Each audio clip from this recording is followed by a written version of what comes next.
नमस्ते दोस्तों, स्वागत है आप सबका सरकारी परीक्षा के यूट्यूब चैनल पे और स्वागत है आप सबका आरबी ग्रुप डी की स्पेशल वीडियो सीरीज में, जहां पे हम डिस्कस कर रहे हैं पिछले वर्ष में आए हुए प्रश्नों को और उनसे समझने का प्रयास करते हैं कि किस तरह के सवाल आरबी ग्रुप डी में आते हैं और किस तरह से हमारी स्ट्रेटजी होनी चाहिए, कैसी हमारी तैयारी होनी चाहिए।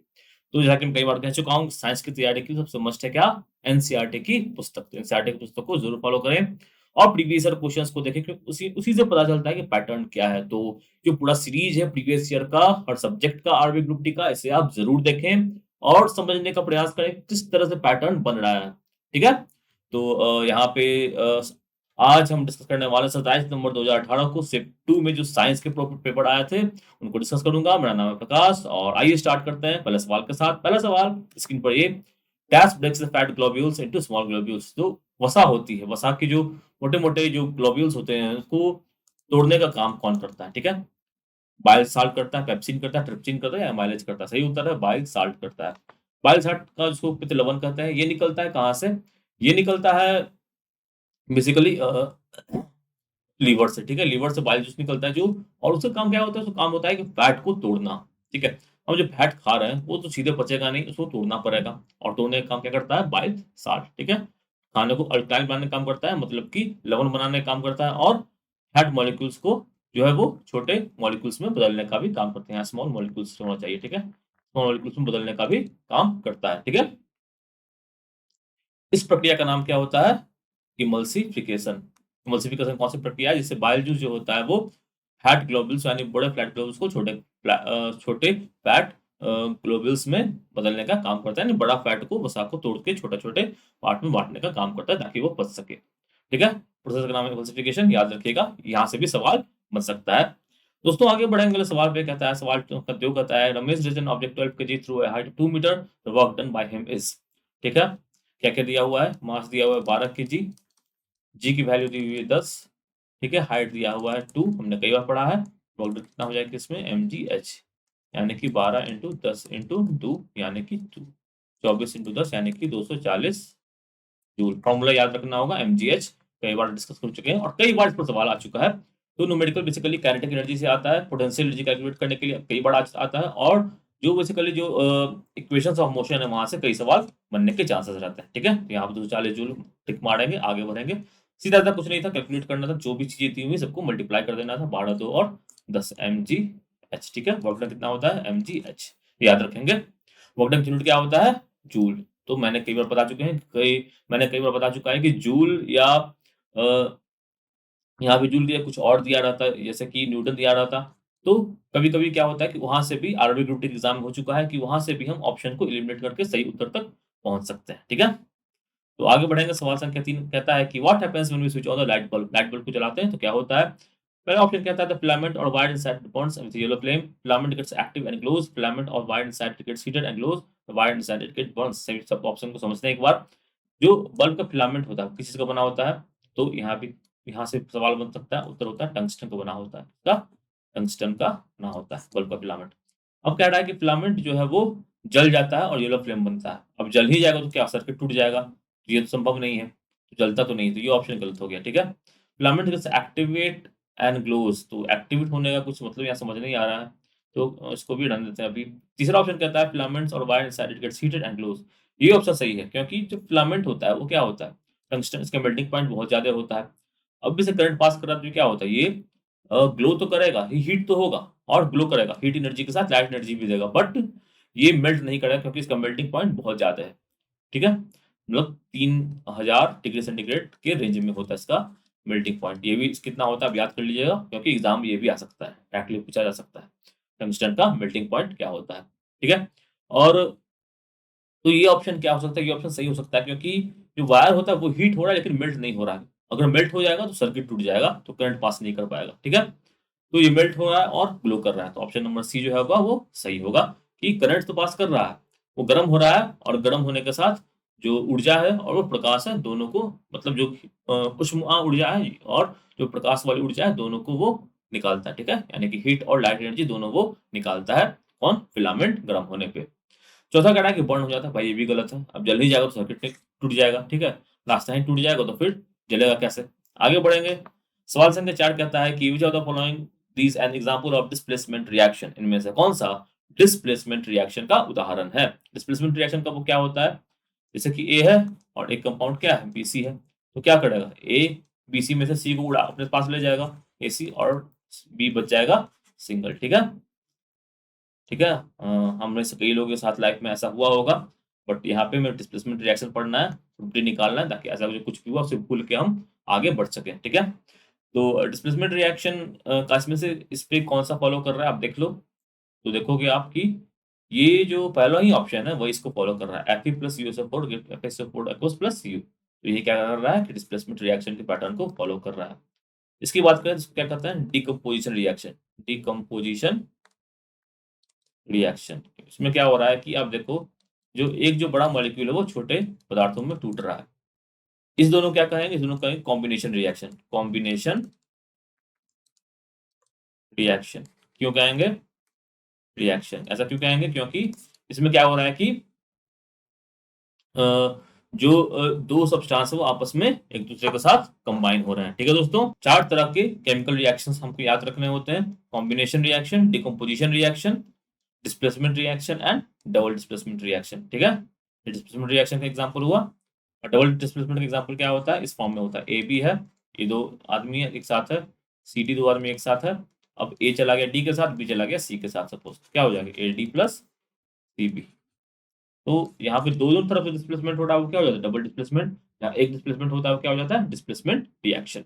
तो सारे जो चार एग्जाम्पल है वो हमें अच्छे से समझ लेना चाहिए। आगे बढ़ेंगे, सवाल संख्या 5, ये सवाल है, ये एक सवाल है कैपिटेशन पोटेंशियल एनर्जी का। ये सवाल थोड़ा सा कठिन और पेचीदा है, ठीक है, और इसमें कुछ लाइक कैलकुलेशन एरर आ रहा है अगर आप इसको सॉल्व करते हैं तो। ठीक है, तो ऐसे सवालों को आप रहने दे सकते हैं चाहो तो एग्जाम में, और अभी फिलहाल इसको सॉल्व करने का मतलब नहीं है, तो आप देख लो। और इसका जो सही उत्तर कुछ किताबों के हिसाब से 11.1 जूल आ रहा है, बट कहीं कहीं इसका अलग ऑप्शंस भी आ रहा है। ठीक है, तो इस क्वेश्चन को स्किप कर सकते हैं। क्वेश्चन संख्या 6 पे आते हैं, ये कहता है कि n+1 value of 6p orbital is, n+1 value एक 6p ऑर्बिटल कितना होगा, 5 होगा, 8 होगा, 7 होगा या 3 होगा। ठीक है, इसको देख लेते हैं क्या होता है।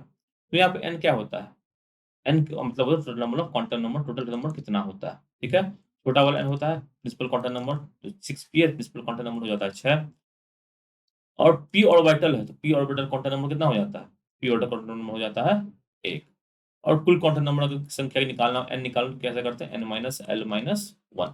ठीक है, तो अब देखो n कितना है हमारा 6 माइनस l 1 और माइनस 1 यानी कि 4, अब हमें निकालना है n+1 यानी कि 4 + 1 कितना हो जाता है 5 के बराबर। सही उत्तर क्या हो जाएगा, ऑप्शन जो 5 है वो सही उत्तर हो जाएगा। ठीक है, तो ऐसे सवाल थोड़े से मतलब कंफ्यूजिंग और कठिन हो सकते हैं, क्योंकि 12वीं लेवल का सवाल है। और अगर ओवरऑल देखा जाए, पिछला सवाल भी जो हमने देखा, तो इस सेशन का जो साइंस का पार्ट था वो थोड़ा कठिन था, क्योंकि सवाल थोड़े अलग अलग तरह के आए हुए हैं। ठीक है, कुछ सवाल जो +2 लेवल के भी वो भी आए हुए हैं। तो ऐसे सिचुएशन में हमें क्या करना चाहिए, अगर आपको कोई विषय स्ट्रांग है तो वो तो आप अच्छे से कर लोगे, अच्छे से पढ़ लोगे, पर अगर कहीं पे आपको इश्यू आ रहा है, कहीं सॉफ्टवेयर में परेशानी आ रहा है, तो उस पर बहुत ज़्यादा लोड देने की ज़रूरत नहीं है। आप दूसरे सब्जेक्ट से, मैथ्स या किसी और सब्जेक्ट से स्कोर करने का प्रयास कर सकते हैं, उसको कंपनसेट करने के लिए। ठीक है, और एनसीईआरटी तो पढ़ना ही है, एनसीईआरटी मस्ट है, क्योंकि 10th तक के जो सवाल है वो आप सारे बना लेने, वो सारे बना लेने, वो नहीं छूटने चाहिए। और +2 लेवल में कुछ सवाल ही आप बना पाओगे, क्योंकि जिसमें आप एक्सपर्टीज़ होगी आप वही बना पाएँगे। सारे चीज़ पढ़ना इस टाइम पे शायद मुश्किल है। तो 10th तक का तो मैं कहूँगा पढ़ ही लो, और उससे ऊपर जो है आप सिलेक्टिव चीज़ें पढ़ सकते हैं। ठीक है? अगले सवाल में बढ़ते हैं। सवाल संख्या 7 कहता है कि area under velocity time graph is given as, velocity time graph का एरिया कितना होगा? एरिया निकालने क्या करते हैं, दोनों को मल्टीप्लाई कर देते हैं। एरिया कैसे निकलेगा? दोनों के बीच का निकलेगा। ठीक है? अगर आप फिजिक्स से नहीं समझ पाएँगे इस चीज़ों को, तो मैथ्स इज़िली समझ सकते हैं। ग्राफ बनाना है वेलोसिटी और टाइम का, और एरिया निकालने के लिए क्या करते हैं, दोनों को मल्टीप्लाई करना है पड़ता है। वेलोसिटी और टाइम कितने के बराबर होता है? डिस्प्लेसमेंट के बराबर होता है। सही उत्तर हो जाएगा डिस्प्लेसमेंट। कई बार इस तरह के सवाल पूछे गए हैं। तो यहाँ पे आप छोटा समझ लो, वेलोसिटी टाइम ग्राफ अगर है, इसका स्लोप मतलब एक बेसिकली यहाँ पे मैं कर देता हूँ। ठीक है? अगर क्वेश्चन पूछता है कि वेलोसिटी टाइम ग्राफ, ठीक है? तो इसका स्लोप क्या होता है? तो स्लोप होता है एक्सेलरेशन, और इसका एरिया कितना होता है? इसका एरिया होता है डिस्प्लेसमेंट। ठीक है? अगर सवाल बने कि डिस्टेंस टाइम ग्राफ है, इसका स्लोप क्या होगा? इसका स्लोप होगा क्या? स्पीड। ठीक है? डिस्टेंस टाइम ग्राफ का स्लोप कितना होगा? स्पीड। ठीक है, तो ये चीजें आपको याद रखनी है, ऐसे तरह के सवाल पूछे जा सकते हैं। आगे बढ़ेंगे, सवाल संख्या 8 पे आते हैं। ये कहता है कि technique that used to show doctors the image of patient organs such as liver, gall bladder, uterus etcetera is ultrasonography, ringing, echocardiography या दी सोनार। तो कहता क्या है कि पेशेंट के अंदर के ऑर्गन देखने के लिए किस तकनीक का इस्तेमाल होता है। तो हमने कई बार सिनेमा में देखा हुआ है और ऐसे भी लाइफ में भी हमारे हो सकता है कि आस पड़ोस में या कहीं जान पहचान में किसी ने करवाया होगा। तो उसका सही उत्तर क्या है? अल्ट्रासोनोग्राफी। ठीक है, आप देखा होगा सिनेमा की बात मैं इससे कर रहा था कि अपने मूवीज देखा होगा कि वो जो बच्चे होता है उनका सोनोग्राफी यहाँ पे दिखाया जाता है। ठीक है, हाल ही में एक जब आलिया भट्ट प्रेग्नेंट हुई थी तो एक फोटो वायरल हुई थी इसी तरह की। ठीक है, तो वहां से भी आप चीजों को याद रख सकते हैं। आगे देखते हैं, सवाल संख्या 9 पे आते हैं। ये कहता है कि which of the following tissues contains striped short and branch cells joint together by intercalated disc. सही उत्तर है option number C, cardiac muscle tissues. क्या है? Option number C, cardiac muscle tissues इसका सही उत्तर है। जैसा कि मैंने कहा, सवाल कठिन पूछे जा रहे हैं। तो ये के छोटे और छोटे स्ट्रिप्ड मतलब क्या होता है? इसमें छोटे छोटे से पार्ट्स ऐसे बने होते हैं, इस तरह के टिश्यूज होते हैं। ठीक है, इनमें एक खासियत होती है कि इनमें एक न्यूक्लियस होता है जो कि सेल के बीच में पाया जाता है। इस तरह के सेल होते हैं। ठीक है, आगे बढ़ेंगे, सवाल संख्या 10 कहता है कि choose the incorrect one for aldehyde. Aldehyde में इनमें से कौन सा जो है वो इनकरेक्ट है, जो गलत है। ठीक है, तो देखो, ये चीज अगर आपको याद होगी, मिथ यानी कि एक, इथ यानी कि दो, प्रोप यानी कि तीन, और सॉरी प्रोप यानी कि चार, प्रोपेन और प्रोपेनॉल, और ब्यूट यानी कि सॉरी प्रूफ यानी कि तीन, ब्यूट यानी कि चार। हाँ, मैं भी भूल जाता हूँ कभी कभी। ठीक है, तो अगर आपको ये चीजें याद हो, ठीक है, 10 तक, आगे भी होती है, हेक्स मतलब 6 होता है, ऑक्ट मतलब 8 होता है, 7 का भी होता है।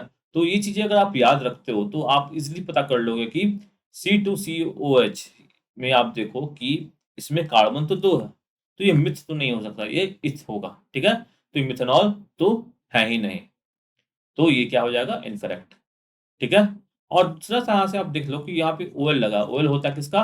अल्कोहल का। ये सब 10वीं में दिया हुआ है, तो ये आपको बना बना सकते हो आप इस चीजों को। और यहाँ पे दिया हुआ है डिहाइड यानी कि अल्डिहाइड, तो यहाँ पे भी कोई मैच नहीं है।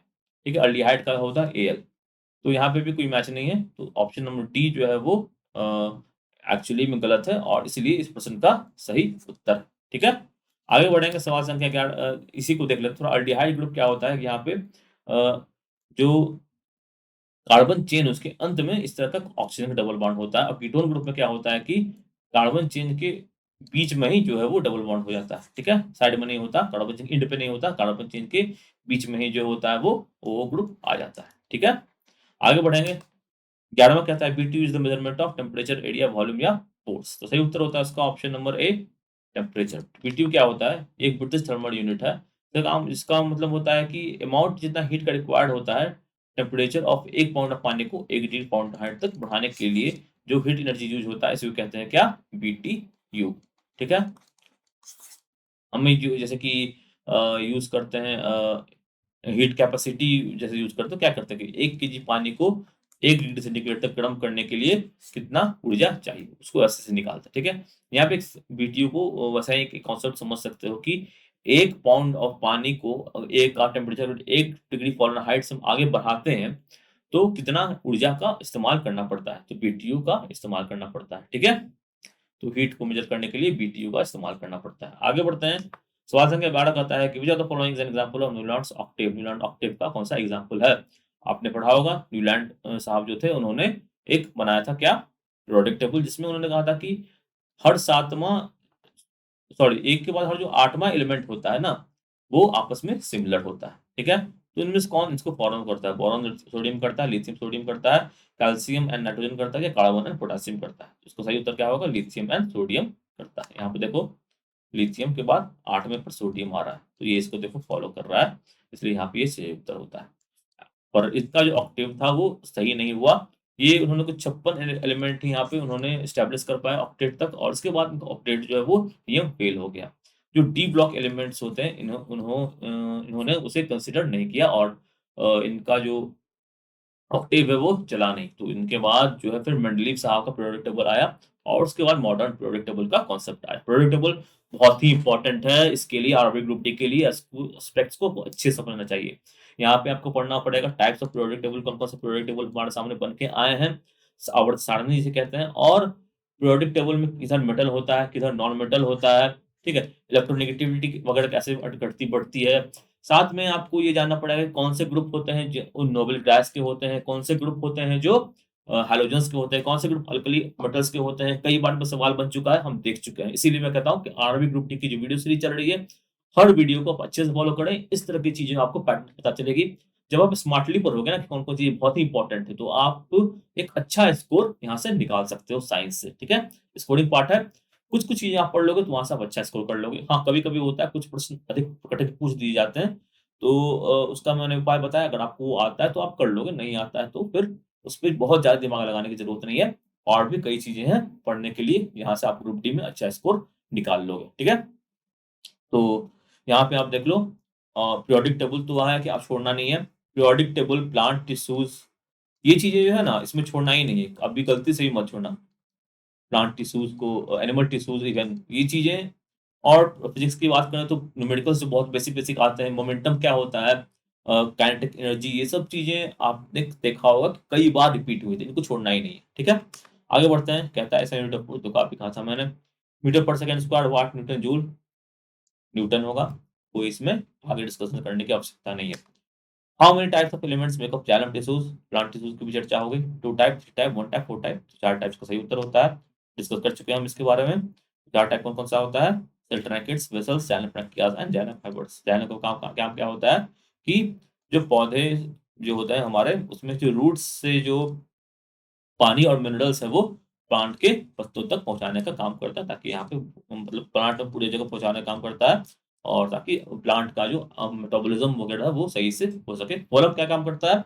कोलम प्लांट से जो खाना बनता है वो पूरे प्लांट में पहुँचाने का काम करता है, ठीक है? जाइलम और कोलम 2 तरह के क्या हैं? जाइलम और कोलम 2 तरह के क्या हैं?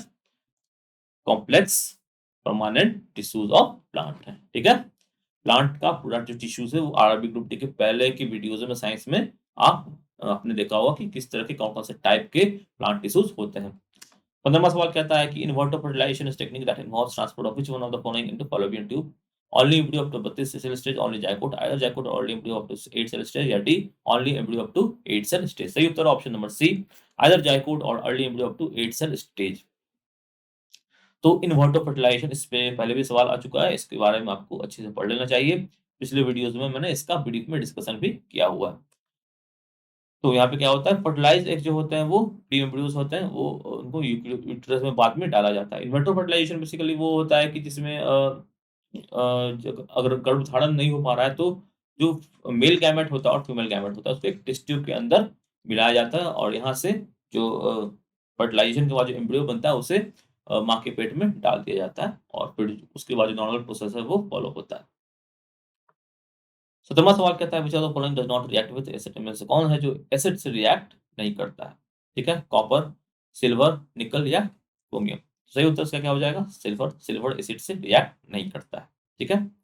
कॉपर जो भी है वो कभी कम रिएक्टिव है। निकल, क्रोमियम ये सब क्या है? हाईली थोड़े रिएक्टिव मेटल्स हैं, और सिल्वर इनमें से सबसे कम रिएक्टिव है। मेटल की एक रिएक्टिविटी सीरीज होती है जिसको आप पढ़ लेंगे अच्छे से, ठीक है? जिसमें बताया जाता है कि कौन से मेटल कितने अधिक रिएक्टिव है, कितने कम रिएक्टिव है। ये 10वीं कक्षा में की पुस्तक में एनसीईआरटी में दिया हुआ है। 17वां सवाल पे कहता है कि sun and star glows because of the presence of dash in them. सूर्य और जो स्टार होते हैं वो ग्लो करते हैं, क्यों? हीलियम के कारण, डस्ट पार्टिकल के कारण, हाइड्रोजन के कारण, या प्लाज्मा के कारण। ऑप्शन नंबर डी प्लाज्मा इसका सही उत्तर है। प्लाज्मा क्या होता है दोस्तों? प्लाज्मा एक स्टेट ऑफ मैटर होता है। 3 स्टेट तुम जानते हैं, सॉलिड, लिक्विड एंड गैस। इसके अलावा 2 और होते हैं, प्लाज्मा और बोस-आइंस्टाइन कंडेंसेट। प्लाज्मा में क्या होता है कि जो जो मेटल होता है वो आयंस और इलेक्ट्रॉन्स का एक समूह सा, एक गैस सा बना हुआ होता है। इसी को प्लाज्मा कहते हैं, और प्लाज्मा पाया जाता है सन में, और इसी के कारण सन और स्टार, सन भी तो स्टार ही है, सन और स्टार जो होते हैं वो एक दूसरे को, मतलब सन और स्टार जो होता है वो इसी कारण से क्या करते हैं? ग्लो करते हैं। ठीक है?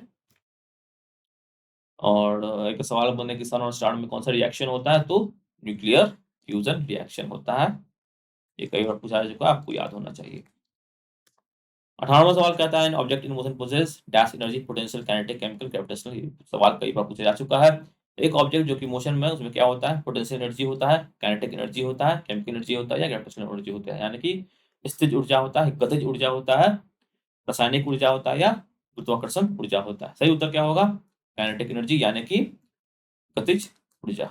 ठीक है, गतिज ऊर्जा इसका सही उत्तर होगा। गतिज से गति इजीली है, ऐसे भी आप हिंदी में पढ़ोगे तो ऐसे ही आंसर निकाल दोगे इसका। 19वां सवाल कहता है कि which set of element is in order of the increasing ionisation energy. ये भी थोड़ा सा कठिन सवाल है। तो इसका सही उत्तर है option number C, Sb, As, Sbl, Cl। इसके लिए आपको देखना पड़ेगा पीरियोडिक टेबल और समझना पड़ेगा कॉन्सेप्ट आयोनाइजेशन एनर्जी का। ये क्या होता है कि एक एटम से एक इलेक्ट्रॉन अगर हम निकालना चाहें तो हमें कितनी एनर्जी की आवश्यकता होगी। ठीक है, तो देखो वैसे एटम जैसे कि यहाँ पे नॉन मेटल्स हो गए, तो इनमें देखो कि आउटरमोस्ट में 7 इलेक्ट्रॉन होते हैं। इन्हें इलेक्ट्रॉन चाहिए होता है। अगर ऑर्बिट की बात करें, इन्हें इलेक्ट्रॉन चाहिए होता है। नॉन मेटल की बात कर रहा हूँ मैं। तो और अगर हम बात करें इसे इलेक्ट्रॉन निकालने की, तो ये तो मुश्किल काम हो गया। इनको इलेक्ट्रॉन चाहिए हमें, और बात करें और इलेक्ट्रॉन हमसे निकालना चाहते हैं, तो ये तो अलाउ नहीं करेंगे। ठीक है, तो आयोनाइजेशन एनर्जी किसकी अधिक होगी? ऑब्वियस सी बात है, नॉन मेटल्स की जो आयोनाइजेशन एनर्जी है वो अधिक होगी। ठीक है, और मेटल्स की आयोनाइजेशन एनर्जी जो होगी वो कम होगी, क्योंकि मेटल में क्या है, इसको इलेक्ट्रॉन तो देना ही है, तो कम ही एनर्जी लगेगा इलेक्ट्रॉन को निकाल देने में। ठीक है, तो ये कॉन्सेप्ट आपको पता होना चाहिए। और पीरियोडिक टेबल की बात करें तो यहाँ देखो, इस साइड होता है क्या, मेटल्स होते हैं, और इस साइड नॉन मेटल्स होते हैं। तो अगर हम लेफ्ट से राइट की ओर जाएंगे तो आयोनाइजेशन एनर्जी क्या होगा? ऑब्वियसली बढ़ेगा। क्या बढ़ेगा? काहे कि ये जो देखो, अभी मैंने जैसा चर्चा की कि नॉन मेटल से इलेक्ट्रॉन निकालना क्या है, थोड़ा मुश्किल काम है। तो ऐसे में क्या होगा कि जो आयोनाइजेशन एनर्जी होगी वो आगे इधर से लेफ्ट राइट बढ़ते समय क्या हो जाएगी, वो बढ़ते चली जाएगी। अगर ऊपर से नीचे की बात करें तो क्या होगा? अगर हम ऊपर से नीचे की बात करें तो क्या होगा? आयोनाइजेशन एनर्जी जो है वो घटती चली जाएगी। ठीक है, इसमें डिक्रीज होगी और इसमें क्या होगी, वो इंक्रीज होगी। ठीक है, अब यहाँ पे देख लो Sb, As, Sp और Cl की बात की गई है। यहाँ पे देखो अब क्या क्या चल रहा है। Cl जो है वो सबसे अधिक है। क्यों? ऑब्वियस सी बात, क्योंकि सबसे इस साइड में इन सारी चीजों में P इसके बाद यहाँ पे आता है। ठीक है, P से कम S होगा। S कहाँ पे आता है? यहाँ पे आता है। और इसका भी एक कारण होता है, क्योंकि पी से कम एस क्यू है। ठीक है, अब बात आ गई एस बी और एस कहाँ है। तो देखो एस बी यहाँ पे है और एस यहाँ पे है, तो ऑब्वियस सी बात है एस का एस बी से अधिक होगा आयोनाइजेशन एंथैल्पी। ठीक है, तो इस तरह से आयोनाइजेशन एंथैल्पी को हम निकालते हैं ऊपर से नीचे और दाएं से बाएं में जोड़ के। ठीक है, ये चीज को आप याद रखें। ऐसा आयोनाइजेशन एनर्जी थोड़ा हाई लेवल कॉन्सेप्ट है, तो आगे पूछे जाने की संभावना इसकी कम ही है, बट फिर भी आपको पता होना चाहिए। क्योंकि कॉमन सेंस के रूप में भी सवाल पूछा जा सकता है कि आयोनाइजेशन एनर्जी की अगर आपको डेफिनेशन पता है तो आप ऐसे भी निकाल सकते हो कि मेटल और नॉन मेटल के संदर्भ में इसको कैसे हम जोड़ सकते हैं। ठीक है, 20वां सवाल कहता है कि when an alkali added to acid water and salt are formed, this process is called neutralisation. Acid base मिलकर क्या बनाते हैं, सॉल्ट और वाटर, और इस प्रोसेस को हम कहते हैं क्या, न्यूट्रलाइजेशन। ठीक है, अगला सवाल आपको स्क्रीन पे दिख रहा होगा, कहता है कि a body of mass 5 kg है, momentum 10 kg per meter second, a force of 0.1 Newton is applied on it for 10 second, the change in kinetic energy is. क्या दिया हुआ है? मास है, द्रव्यमान है 5 किलो, संवेग है p 10 kg पर मीटर पर सेकंड, बल कितना लग रहा है, फोर्स 0.1 न्यूटन, और समय कितना लग रहा है, टाइम 10 सेकंड। तो काइनेटिक एनर्जी में कितना चेंज आएगा? ठीक है, ये सवाल है। सही है, तो अब हमें क्या करना है? अब हमें लिखना है कि न्यूटन का अगर दूसरा लॉ की बात करें तो ये कहता है कि फोर्स जो होता है वो चेंज इन मोमेंटम बटा टाइम के बराबर होता है। ठीक है, क्या होता है? फोर्स जो होता है चेंज इन मोमेंटम बटा टाइम के बराबर होता है। तो फोर्स था 0.1 न्यूटन। ठीक है, चेंज इन मोमेंटम कितना होगा देख लेते हैं। टाइम दिया हुआ कितना, 10 सेकंड। चेंज इन मोमेंटम कितना हो जाएगा, 1, यानी कि 1 केजी मीटर पर सेकंड के बराबर चेंज इन मोमेंटम होगा। ठीक है, पहले कितना था, 10 केजी मीटर पर सेकंड, और अब बढ़ के 1 बढ़ गया है। 1 कितना बढ़ जाएगा, 10 से हो जाएगा 11 केजी मीटर पर सेकंड। ठीक है, क्या वो चेंज इन मोमेंटम 1 का हुआ है, पहले 10 था और बढ़ा है तो 11 हो गया। ठीक, तो 11 केजी पर मीटर सेकंड हो गया कितना, इसका अभी का मतलब मोमेंटम। ठीक है, और मास दिया 5, तो वेलोसिटी कितना हो जाएगा, 5/11, यानी कि 5 गुना 5 दूने 10, 1 बटा कितना, 2.1 जूल। ठीक है, 2.1 जूल क्या हो जाएगा इसका, जो है वो काइनेटिक एनर्जी अभी के टाइम हो जाएगा।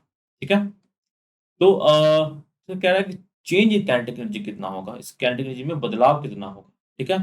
तो 2.1 जूल तो अभी है और पहले कितना था? पहले 5 केजी मोमेंटम था, 10 केजी मीटर पर सेकंड इसका ये था। तो पहले कितना हो जाएगा? पहले कितना था मोमेंटम इसका?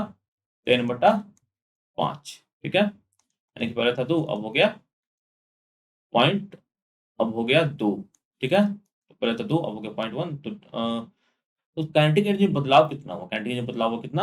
0.1 जूल। यहाँ पे ऑप्शन में नहीं है, ऑप्शन यहाँ पे ऑप्शन सी दिया हुआ 2.1 जूल। बट अगर देखो डिफरेंस की बात की, डिफरेंस कितना होगा? 2.1 माइनस 2.1 माइनस 2 यानी कि 0.1 जूल का अंतर होगा, ठीक है? तो इस तरह से इन सवालों को हम निकाल सकते हैं। आगे बढ़ेंगे। ये कहता है कि the structure of ammonia is given below, what are the two dots denoted? Two dots यहाँ पे ये क्या है? Transport electrons, shared electrons, addition of electrons है, लोन पेयर ऑफ इलेक्ट्रॉन्स है। तो इन्हें कहते हैं हम lone pair of electrons. Lone pair तो बनता है जैसे कि अभी कोई एटम है, ये 3 है, तो इसे ऑक्टेट पूरा करने के लिए 3 एटम चाहिए। 3 हाइड्रोजन के साथ ये कोवैलेंट बॉन्ड बॉन्ड बनाएगा, ठीक है? अब भी इसके पास 2 इलेक्ट्रॉन जो बच गया है, 3 इलेक्ट्रॉन जो बॉन्ड बना लिया है, जो बॉन्ड बनाने के बाद जो 2 इलेक्ट्रॉन एक्स्ट्रा बच गया, उसी को क्या कहते हैं? उसी को कहते हैं क्या? लोन पेयर, ठीक है? यानी कि कोई भी बॉन्ड बनने के बाद जो इलेक्ट्रॉन्स जो बॉन्ड नहीं बना रहा है, उसे ही हम कहते हैं क्या? Lone pair. ये सवाल क्या कहता है कि which of the following statements are correct? Convex mirrors are used as rear view mirror in cars, motorcycles, scooters, etc. Concave mirrors are used by doctors to focus light inside the ear or mouth for medical examination. Convex mirrors are used by dentists to see enlarged images of patient teeth, and concave mirrors are used for surgery purpose. इसमें सही उत्तर क्या क्या है? तो convex mirror जी क्या होता है? इस तरह का होता है, और ये क्या करता है? हमारा बड़ा इनलार्ज्ड इमेज बनाता है। और बड़ा इनलार्ज्ड इमेज कहाँ-कहाँ काम आता है? ये डेंटिस्ट के यहाँ काम आता है, ठीक है? साथ ही साथ अगर आप शेविंग वगैरह कर रहे होते हैं ना, तो आपको क्या होता है? बड़ा चाहिए, बड़ा मतलब शेव करोगे तो क्या होगा? वो अच्छा क्लियरली दिखेगा, कटने का चांस कम होगा, ठीक है? तो इसका काम तो डेंटिस्ट में भी होता है और शेविंग में भी होता है। तो 3-4 तो सही लग रहा है, 3-4 कहाँ-कहाँ है? तो 3-4 करेक्ट कहा, 3-4 जो है वो सब में है, तो 3-4 तो होगा सही। आगे देखते हैं क्या कह रहा है कि अब कॉनकेव मिरर की बात कर रहे हैं, मतलब कॉनकेव सॉरी कॉनकेव मिरर की बात करें, हाँ।